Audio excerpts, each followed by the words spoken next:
इस बार पूरा नहीं रहेगा। अरे इस बार पूरा रहेगा, देख लेना। इस बार भी पहले बार की तरह नहीं होने वाला। नहीं नहीं, इस बार तो होगा ही, देख लेना। अरे चुप करो, लोग हमको देख रहे हैं।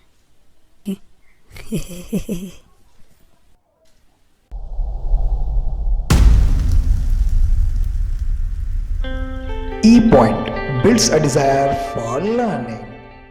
आप सोच रहे होंगे कि हम यहाँ क्या डिस्कस कर रहे हैं। दरअसल हम लोग यहाँ क्लास 10th के मैथमेटिक्स के सिलेबस और उसके एग्ज़ाम पैटर्न की हम डिस्कस कर रहे थे। तो इस वीडियो का टॉपिक तो आपको पता चल ही गया होगा। तो चलिए स्टार्ट करते हैं और देखते हैं कि सिलेबस क्या है इस ईयर का और एग्ज़ाम पैटर्न क्या होने वाला है। तो चलिए अभी बात कर लेते हैं हम एग्ज़ाम पैटर्न की। तो क्लास 10th का एग्ज़ाम पैटर्न किस तरह से होने वाला है वो हम अभी देखेंगे, ठीक है। हेलो अरे फ्रेंड्स, तो फिर आ गया यहाँ पर, अभी क्या करने के लिए आया तू? मैं फ्रेंड्स को एग्ज़ाम पैटर्न बताने आया हूँ। अच्छा, तो एग्ज़ाम पैटर्न तू बताएगा अभी। कंपैरिजन के लिए प्रीवियस ईयर का 2020-21 का एग्ज़ाम पैटर्न मैं बता देता हूँ। इस ईयर का मॉडिफाइड एग्ज़ाम पैटर्न 2021-22 का आप बता देना। अच्छा, 2020 एंड 21 का तू बताने वाला है एग्ज़ाम पैटर्न। अच्छा, एक चीज़ मैं आपको बताने भूल गया, इनसे तो मिलवाया नहीं आपको। ये जो है इनको सारी चीज़ें पता है। ये है बब्बन। अच्छा तो चल बता ही दे कि 2020 और 21 में एग्ज़ाम पैटर्न क्या था।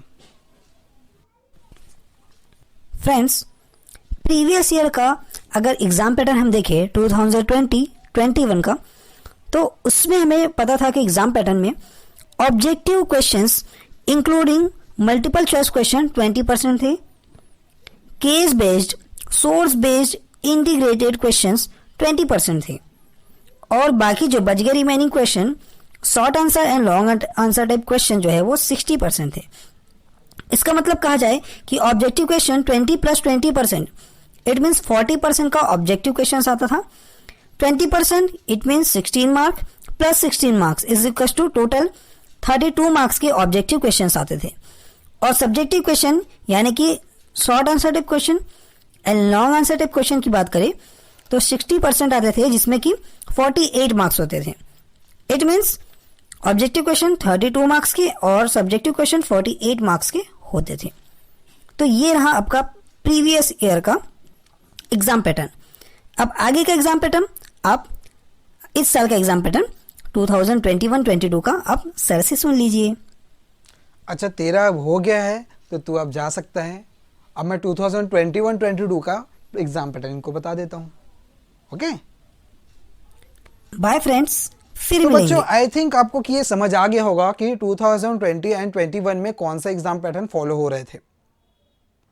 तो इस बार हम देखेंगे कि एग्ज़ाम पैटर्न में कुछ चेंजेस आए हुए हैं, ठीक है। तो वो एग्ज़ाम पैटर्न मैं आपको अभी बताने वाला हूँ।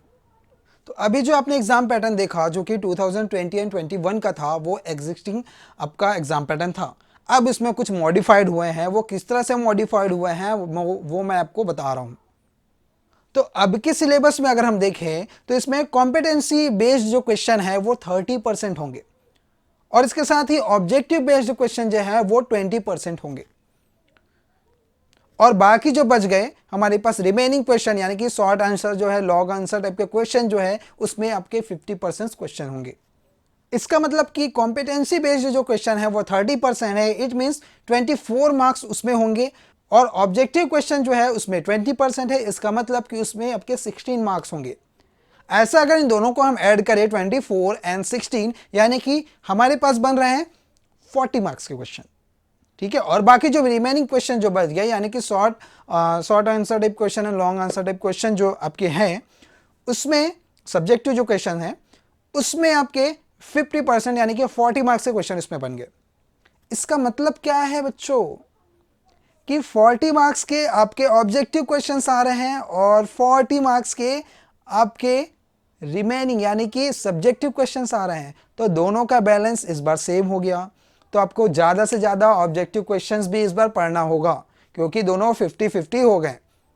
तो हम इस कोर्स में आपको फिक्र करने की ज़रूरत नहीं। इस कोर्स में हम आपको ऑब्जेक्टिव क्वेश्चंस भी कराएंगे और सब्जेक्टिव क्वेश्चंस भी कराएंगे। तो अब टेंशन लेने की कोई ज़रूरत नहीं है। तो ये तो रहा आपका एग्ज़ाम पैटर्न कि किस तरह से एग्ज़ाम होने वाले हैं, कितने कितने मार्क्स के हमारे क्वेश्चंस आएंगे। तो अब बात करेंगे हम सिलेबस की। तो चलिए देखते हैं कि इस बार का 2021 एंड 22 का सिलेबस क्या है। तो बच्चों अब बात करते हैं हम सिलेबस के बारे में। तो सबसे पहले हम देख लेते हैं कि कौन से यूनिट से, कौन से चैप्टर से कितने मार्क्स तक के क्वेश्चंस आने वाले हैं। तो सबसे पहले हम बात करें अगर नंबर सिस्टम की, तो नंबर सिस्टम में ओनली एक ही चैप्टर है, चैप्टर नंबर 1, ठीक है। इस 1 चैप्टर में आपका 6 मार्क्स के क्वेश्चन आएंगे, ओके। उसके बाद है अलजेब्रा, जिसमें आपके second chapter, third chapter, fourth chapter and fifth chapter आने वाले हैं, ओके। अब इसके बाद हम बात करें, और इसमें जो है आपके 20 मार्क्स के क्वेश्चंस आएंगे, ये सारे 4 चैप्टर्स आपके मिला के, ठीक है। उसके बाद चलो नेक्स्ट हम देखते हैं। नेक्स्ट की बात करें अगर, तो हमारा है कोऑर्डिनेट ज्योमेट्री। इसमें एक ही चैप्टर है जो कि चैप्टर नंबर आपका कोऑर्डिनेट ज्योमेट्री ही चैप्टर है इसमें, ठीक है। अब आगे अगर बात करें इसका, इसमें 6 मार्क्स के क्वेश्चन है। आगे ज्योमेट्री है, तो ज्योमेट्री में आपके 3 चैप्टर्स हैं, जैसे कि आपके एक चैप्टर है ट्रायंगल, चैप्टर नंबर 6 है, एंड सर्कल चैप्टर नंबर 10 है, एंड चैप्टर नंबर 11 है कंस्ट्रक्शन, ठीक है। और कोऑर्डिनेट ज्योमेट्री में देखें तो चैप्टर नंबर 7 था, ठीक है, जिसमें 6 मार्क के क्वेश्चन थे।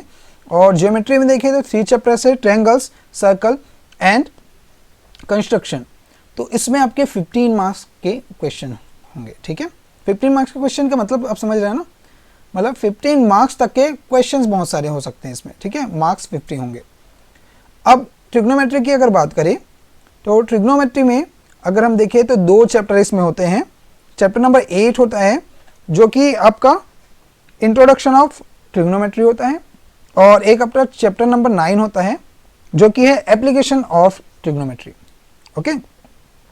देन नेक्स्ट है मेंसुरेशन, जिसमें आपके चैप्टर नंबर 13 होंगे, और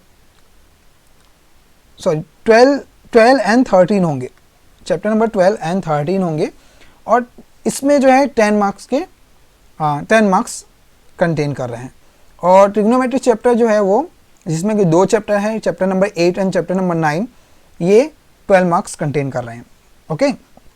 लास्ट है हमारा पास यहाँ पर स्टैटिक्स एंड प्रोबेबिलिटी। इसमें 14 चैप्टर है स्टैटिक्स का एंड 15 चैप्टर है आपका प्रोबेबिलिटी का। इसमें 11 मार्क्स कंटेन कर रहे हैं।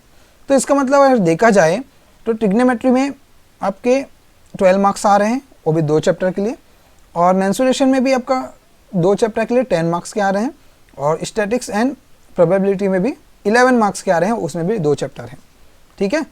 तो ये आप सब कर सकते हैं। और अलजेब्रा भी आपको करना होगा, 4 चैप्टर है, इसमें भी बहुत सारे क्वेश्चंस पूछे जाते हैं, और इसमें 20 मार्क्स भी आपको दिखाई दे रहे हैं, ओके। अब आगे बढ़ते हैं सिलेबस की तरफ कि क्या क्या इसके सिलेबस हैं। और टोटल ये ध्यान रखेंगे कि 80 मार्क्स के हैं आपके, ठीक है। रिटन एग्जाम जो है आपके, सब्जेक्टिव एग्जाम जो है वो 80 मार्क्स के हैं। आगे देखें कि यूनिट नंबर 1 है नंबर सिस्टम, जो अभी हमने बात किया था, जिसमें एक ही चैप्टर है, और इसमें आपको पढ़ना है, यहाँ पर क्या पढ़ेंगे आप, Euclid's division lemma, Euclid's division lemma आप पढ़ेंगे, और यूक्लिड्स डिवीजन एल्गोरिदम भी आप पढ़ेंगे, और साथ ही इसमें कुछ एग्जांपल्स भी आपको देखना है, और प्रूफ ऑफ, ये भी अच्छा क्वेश्चन है जो कि आता है, प्रूफ ऑफ इरेशनल नंबर्स, है ना। हमको इरेशनल नंबर्स को प्रूफ करने होंगे, √2, √3, √5 इस तरह के, ठीक है। और डेसिमल एक्सपेंशन आपको पढ़ने होंगे, डेसिमल रिप्रेजेंटेशन, जिसमें आप terminating, non terminating, recurring decimals के बारे में आप पढ़ेंगे, ओके। नेक्स्ट है सेकेंड नंबर, सेकेंड यूनिट, जिसमें कि पॉलिनोमियल है आपका, और इस पॉलिनोमियल में आपको जीरोज ऑफ पॉलिनोमियल आप पढ़ेंगे, relation between the zeros and coefficient आप पढ़ेंगे, and quadratic polynomial of quadratic polynomial. And अब आपको क्या पढ़ना है, उसके बाद आप सिंपल प्रॉब्लम्स भी पढ़ेंगे इसमें, ठीक है। कुछ प्रॉब्लम्स होंगे on division algorithm, okay. Second है pair of linear equation in 2 variables.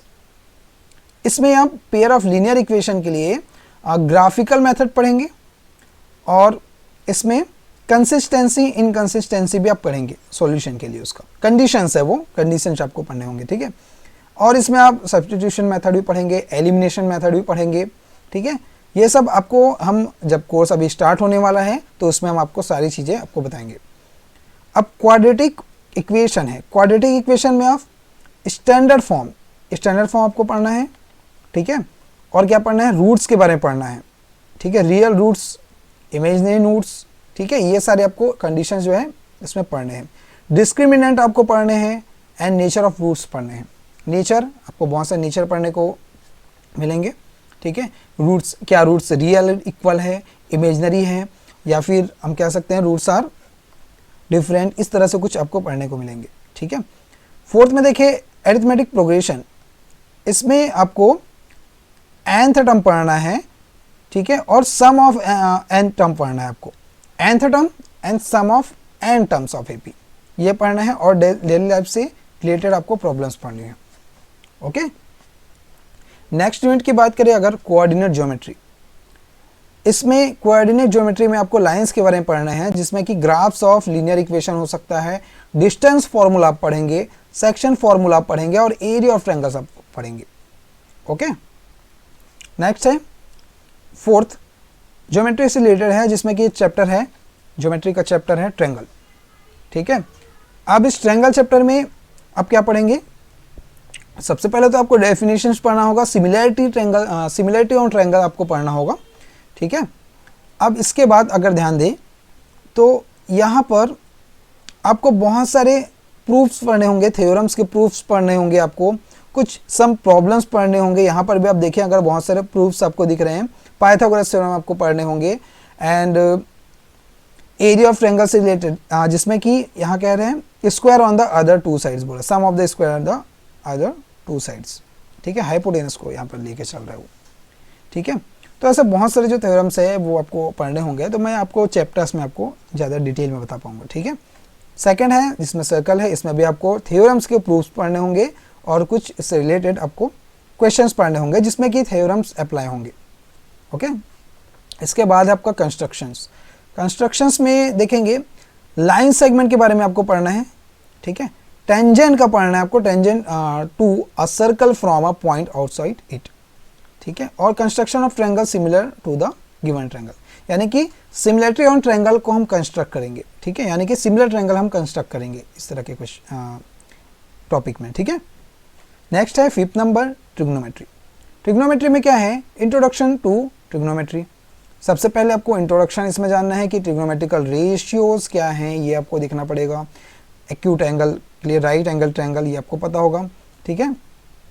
आगे और भी आप देखेंगे कि आपको टेबल्स वगैरह पढ़ने होंगे, जिसमें कि ट्रिग्नोमेट्रिकल रेशियोज की वैल्यूज 30, 45, 60 डिग्री ये सब है, and relation between the ratios आपको पढ़ने होंगे, जैसे कि फॉर्मूलाज भी हमने पढ़ा हुआ है, sine theta is equal to 1 cosec theta, इस तरह से रिलेशन, ठीक है। ट्रिग्नोमेट्रिक आइडेंटिटीज में क्या होगा, ये आपका फर्स्ट आइडेंटिटी है।